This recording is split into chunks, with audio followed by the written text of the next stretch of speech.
আমি একজন মিলেনিয়াল। কি বলছেন এগুলো? আমার মনে হলো যে আমি তোমাদের দুজনকে একটু পরীক্ষা করি, তাই তোমাদেরকে একটু পরীক্ষা করলাম। আমি তোমাদের উপরে অনেক খুশি হয়েছি। এই সকালে তো আটতে আসি, আটতে আটতে পাও গেছে ব্যথা হইয়া, খিদেও লাগছে। তাই খাইতে যাবি কিছু? খাওয়া তো লাগে, খিদে তো মোরও লাগছে। দেখ পকেটে আছে কয়টা। তোর দ্বারা টাকা থাকে কেমন? তোর দ্বারা তো টাকাই নেই। দাঁড়া আমার দ্বারা দেখি আছে নাই। 100 টাকা আছে। মানে 100 টাকা দিয়ে কি খাওয়া যায়? খামো রে, লাও দোকানে নাও। 100 টাকা দিয়ে আল্লাহ ই খাই, পোলাও ভাত খাই আর ডিম খাই সিউ পিসের। 100 টাকা তো হইবে না, আরো তো টাকা লাগে। ওই এক প্লেট আনবো না, এতে দুজনে খামো। লাও তাহলে।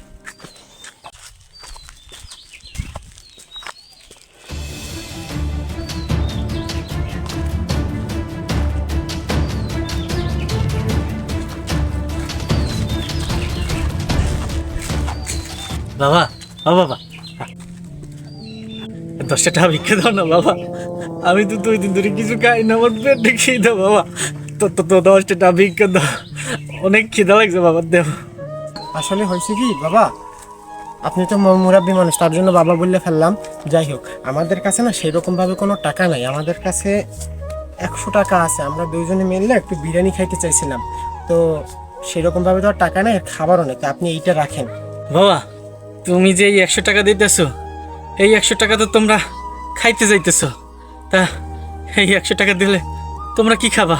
দেখেন বাবা, আমরা যদি দেখা যায় 100 টাকা আপনাকে দিয়ে দিই, তাতে আমাদের একান্ত বড় কোনো সমস্যা হবে না। হবে ক বন্ধু? না সমস্যা। কারণ আপনি দেখা যায় ভিক্ষা করতেছেন, আপনার তো এখন পর্যন্ত সেরকম ভাবে কোনো টাকা হয় নাই। ভিক্ষা করে হয়েছে? না, আমি সকাল থেকে এই পর্যন্ত না কোনো ভিক্ষা পাইনি। কিন্তু এই 100 টাকা যদি আমরা আপনাকে দিয়ে দিই, আমরা দেখা যায় বাড়িতে যাই আবার ভাত খাইতে পারবো। হ্যাঁ। কিন্তু আপনি তো আর ভাত খাইতে পারবেন না, তাই না? তো এই 100 টাকা তার জন্য আপনিই রাখেন। তা বাবা, আপনার কেউ নাই এই দুনিয়ায়, তা নাহলে আপনি ভিক্ষা করেন কেন? আসলে হয়েছে কি বাবা, আমারও না তোমাদের মতন সন্তানাদি আছে, কিন্তু তারা বিয়ে শাদী করার পরে তাদের যে বউটো আইছে ঘরে, সেই এই বৃদ্ধ বাবারে আর বাবা হিসাবে তারা স্বীকৃতি দিতে পারে না। তারা আসতে আমার ঘাট ধাক্কা দিয়ে ঘর দিয়ে বাই করে দিয়েছে। এর জন্য আমি এখন রাস্তা রাস্তায় ভিক্ষা করে বেড়াই বাবা। আচ্ছা আঙ্কেল, কান্নাকাটি করেন না। বর্তমান সমাজে প্রতিটা ফ্যামিলির ভিতরে এরকমের ঝামেলা সৃষ্টি হয়। হয়তোবা আপনার কপালে আল্লাহ এটা লিখে রাখছে, আপনি চিন্তা করেন না। আল্লাহ আপনার সকল দুঃখ যেন উঠাইয়ে নেয়, আমরা এই দোয়া করি। চলো বন্ধু। আচ্ছা তাহলে ওদিকে যাই, আর কি করবি? আমরা এদিকে বাসার দিকেই যাই। চলে বাসা দেখলাম। এই যে বাবা, শোনো, একটু এদিকে আসো। কি বলেন?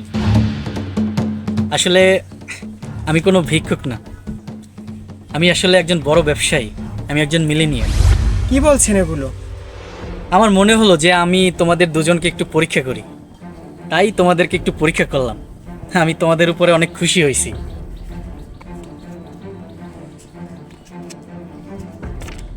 এই ধরো, এটা হচ্ছে 20 লাখ টাকার একটা চেক। আমি তোমাদের উপর খুশি হয়ে তোমাদেরকে এই 20 লাখ টাকার চেক উপহার দিলাম। এটা তোমাদের ঈদের বকশিস। নাও, এই 20 লাখ টাকা তোমাদের। কি বলছেন এগুলো? আপনি না এইমাত্র বললেন আপনি 2 দিন না খাই আছেন, আপনি এই ভাত খাবেন, তার জন্য আমরা আপনাকে টাকা দিলাম। তো আপনি কি বলতেছেন এগুলো, যে আপনি আমাদের 20 লাখ টাকার চেক দিতেছেন? আপনি এগুলো কি বলছেন? আপনি আমাদের 20 লাখ টাকা দিবেন? আমার মাথা কাজ করতেছে না, কি বলেন কি? এ বন্ধু, হে মনে হয় 100 টাকা পাইয়া আমাদের সাথে মজা করতে আছে। যাই হোক, চল। চল তো বন্ধু। আহা, শোনো শোনো শোনো, কোথায় যাচ্ছ? তোমরা ভুল করতেছো। আমি আসলে তোমাদের সাথে কোনো রকম মজা করতেছি না। তোমরা কি এয়ার অফিসিয়ালের নাম শুনেছ? আর এয়ার অফিসিয়ালের যে মেইন মালিক আলামিন মাহমুদকে চিনো? একটু ভালো করে দেখো তো। কি কি বললেন আপনি? আপনি সেই এয়ার অফিসিয়ালের কর্ণধার আলামিন মাহমুদ, যাকে কিনা আমরা নিউজে পত্রিকায় দেখি? আরে বন্ধু, হয়, আমরা তো তার নাম শুনছি অনেক। ওই যে দক্ষিণ কানায় যে একটা বিল্ডিং করতে আছে, 10 তলা ভবন, শুনছি যে আলামিন ভাই করতে আছে। আলামিন ভাই, তাহলে সেই আলামিন ভাই আপনি? আমি সেই আলামিন মাহমুদ। আসলে স্যার, আপনাকে ভিক্ষুক বেশে দেখে আমরা আসলে চিনতে পারিনি স্যার, আমাদের ক্ষমা করে দেবেন স্যার। আসলে আর একটা কথা স্যার, আপনি কেন ভিক্ষুক বেশি, এই কথাটা না আমরা আসলে বুঝতে পারতেছি না। আসলে হয়েছে কি, আমার বিজনেসটা এত বড়, আমার যে কত টাকা আছে আমি নিজেও জানি না। আসলে এটা হচ্ছে আমার মাতৃভূমি। আমি এই মাতৃভূমিতে এসেছি আমার কিছু আপন লোক মানুষদেরকে উপহার দিতে। এর মধ্যে তোমাদেরকে দেখে আমার খুব আনকমন মনে হলো, এবং তোমাদেরকে একটু পরীক্ষা করলাম, কিন্তু এই পরীক্ষা করার পরে যে তোমরা আমার মনটা এরকমভাবে জয় করে নেবে এটা আমি কল্পনাও করিনি। তাই আমি তোমাদের উপর খুশি হয়ে 20 লাখ টাকার চেক উপহার দিলাম। নাও, এটা গ্রহণ করো। 20 লক্ষ টাকা আমাদের দিছে? 20 লাখ টাকা? এ বন্ধু, 20 লক্ষ টাকা! আমাকে তো কপাল খুলে গেছে স্যার। আপনি তো আমাকে জীবনটারই বদলাই দিলেন। আমরা তো জীবনে কল্পনাও করতে পারিনি যে আমরা এত টাকার মালিক হব। স্যার, আপনি তো মানুষ না, আপনি তো ফেরেশতা। আপনি তো আমাদের জীবনটাকেই বদলে দিলেন। হ্যাঁ বন্ধু, আমরা- এই টাকা দিয়ে আমরা বিজনেস শুরু করবো এই এলাকায়, কি হ্যাঁ। বলিস? হ্যাঁ স্যার, আপনি অনেক ভালো মনের মানুষ স্যার। একটা কথা কি জানো, কিছু কিছু মানুষ আছে যারা সমাজটাকে বদলে দিতে পারে। আমিও ঠিক সেরকমই উদ্যোগ নিয়েছি যে এই সমাজটাকে বদলে দেব। আমাদের এই অঞ্চলে, আমার এই জায়গায় এখন পর্যন্ত একটা ভালো স্কুল নেই, ভালো একটা বিদ্যালয় নেই, ভালো একটা কলেজ নেই। আমি তাই এসেছি এগুলা তৈরি করতে, এবং তোমরা যদি আমার পাশে থাকো তাহলেই এটা সম্ভব।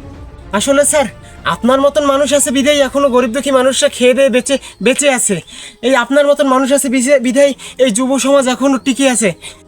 এটা কিন্তু তোমাদেরকে কোনো রকম দান সৎকার না, এটা তোমাদেরকে আমি খুশি হয়ে উপহার দিয়েছি। এটা নিয়ে তোমরা বিজনেস শুরু করো, তারপর দেখবে তোমাদের ভাগ্যটা একদিন পরিবর্তন হয়ে যাবে। দেখছো দোস্ত, আমাদের লাইফটাই পরিবর্তন হয়ে গেছে। লাইফটাই পরিবর্তন করে দিল।